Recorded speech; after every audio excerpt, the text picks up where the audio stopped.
El Instituto Yucateco de Emprendedores y el Fondo Nacional para el Fomento de las Artesanías premiaron a los ganadores del Concurso de Arte Popular 2023.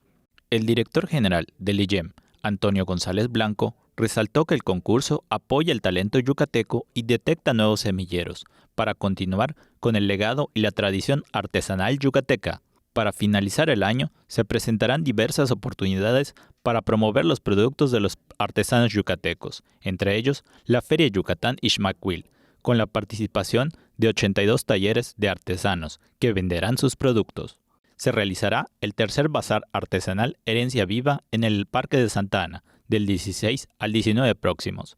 Se proyecta que al finalizar el año se generarán más de 3 millones de pesos de ingresos para personas artesanas, además de otros 5 millones de pesos como resultado del producto que se adquiere a los productores para venderlos en las tiendas de Herencia Viva. La directora general de Museos y Patrimonio del Estado, Ana Méndez Peterson, dijo que el concurso es un reconocimiento al talento y manos mágicas de los artesanos yucatecos. Se entregaron 16 premios con valor de 100,000 pesos. Se premió a los 3 primeros lugares de las 5 categorías con 8,000, 5,000 y 3,000 pesos para los primeros, segundos y terceros lugares, respectivamente. Tele Yucatán te informa.